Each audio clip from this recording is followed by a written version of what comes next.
Hi friends, welcome back my channel Leelasri food videos. ఇప్పుడు మనం simple and tasty chicken curry తయారు చేసుకుందాం. ముందుగా స్టవ్ పైన కడాయి పెట్టుకొని ఆయిల్ వేసుకోవాలి. ఒక 2 ఆనియన్స్ తీసుకొని ఇట్లా కచ్చా పచ్చగా పేస్ట్లా చేసుకోవాలి. దీన్ని ఆయిల్లో వేసుకొని బాగా వేగనిద్దాం. దీనిలోనే అల్లం వెల్లుల్లి కూడా వేసేసాను నేను. ఆనియన్తో పాటు దీన్ని కూడా మిక్సీ చేసుకున్నానండి. ఇలా వేగుతూ ఉంటే 1/2 కిలో చికెన్ తీసుకొని 2 టైమ్స్ బాగా వాష్ చేసుకోవాలి. ఈ ఆనియన్ వేగిన తర్వాత చికెన్ కూడా కడాయిలో వేసుకొని బాగా వేగనివ్వాలండి. దీన్ని ఒకసారి మంచిగా కలుపుకోవాలి. ఈ చికెన్ కర్రీ మసాలా వేయకుండా సింపుల్గా చేస్తున్నా ఫ్రెండ్స్.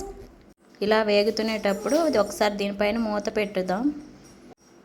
మూత పెట్టిన తర్వాత ఒక 5 మినిట్స్ అయిందండి. ఇప్పుడు మూత తీసి చూస్తే చికెన్లో ఇట్లా వాటర్ వస్తాయండి.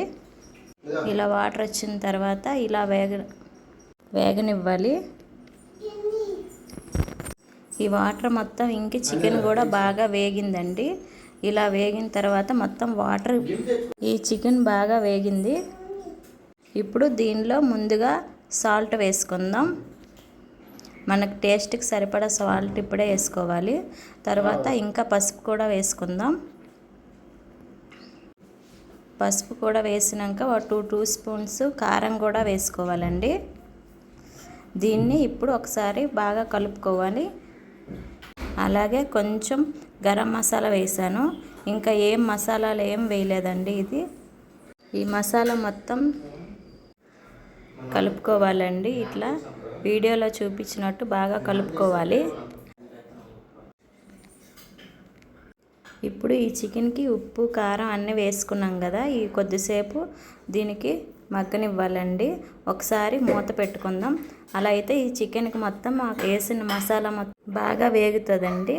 వేగిన తర్వాత ఒకసారి మూత తీసి చూస్తే ఇలా చికెన్ మొత్తం బాగా వేగి ఉప్పు కారం కూడా మంచిగా చికెన్కి పట్టిందండి.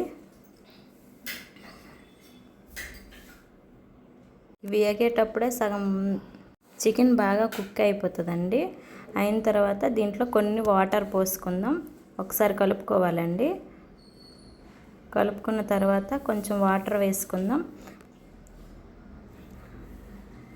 కొంచెం చికెన్ ములిగే వరకు వాటర్ వేసుకోవాలి. ఇలా ఒకసారి కలుపుకుందాం. ఇలా ఒకసారి కలుపుకొని దీనిపైన మళ్ళీ మూత పెట్టుకోవాలండి.